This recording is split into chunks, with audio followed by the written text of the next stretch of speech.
I do community work. I've donated a little over 500 pairs of shoes to our Jacksonville school. I'm a community activist. I fight for the low-income citizens here in Jacksonville on areas that are not took care of and forgotten and neglected by our city. Okay. And you're born and raised here? Born and raised. Okay. Why do you want to run for mayor? What made you want to throw your name in the hat for that? I want to make a difference. I want to make Jacksonville better. I want to see it grow.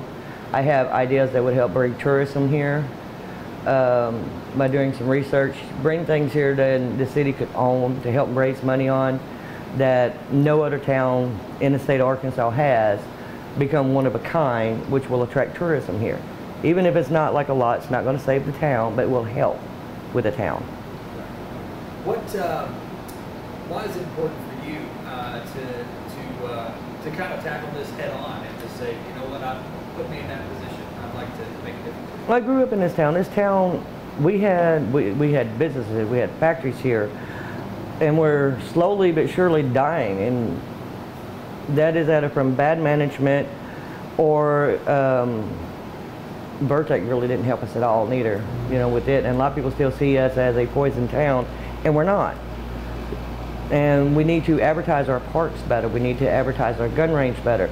We have a gun range that's losing money instead of making money. We're not advertising it. A lot of people don't even know we have it. So let's, you know, put it on TV, do commercials with it. Let people know we do have this here. I want to put a park at Paradise Park, you know, a playground out there at Paradise Park. So when people go out there with their children, besides feeding the ducks and the geese, the kids have a playground to play on. I want to put playground equipment in that are handicap accessible, because we do have children that are in wheelchairs that are handicapped, that they can play and be with the rest of the kids instead of feeling left out. What are some of the challenges that Jacksonville faces right now? If you had to kind of... The bad reputation. We have a bad reputation with bad choices, lawsuits, and our reputation needs to be fixed. Is that kind of the top priority? Top priority is figuring out how we can get our police department's budget back so we can get our police officers back on the force. Every time I do a story in Jacksonville for the past year or so, you know, I talk to various citizens, and usually all of them, no matter what the story's about, they bring up the administration here and the city officials and say there needs to be a change. There does.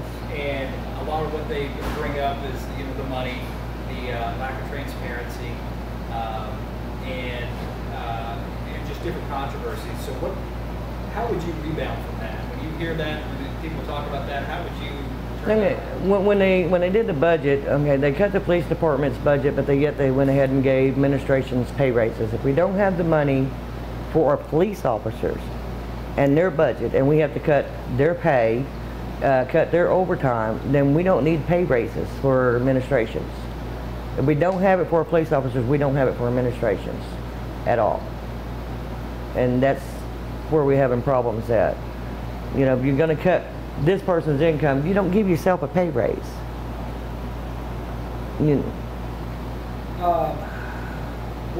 Last question, just to kind of wrap it up. What do you hope for? What do you want to see happen? I want to see businesses come back to Jacksonville. I want to see Jacksonville improve in looks, and as we grow. It's like I've been telling everybody else, when I become mayor, you know, because I'm running, you know, I don't need that big chunk of mayor's income. I don't. The majority of the income that I will, you know, that I receive from being mayor will go back to the communities to help put sidewalks in where people want sidewalks, to help put playground equipment in where people want playground equipment. Instead of using taxpayers' money, I'll use my own. I think, you know, it does not hurt for the people who run this city to use part of their income to improve this town, just like the business owners use their income to help improve this town. It's going to take all of us to work together to make this town better.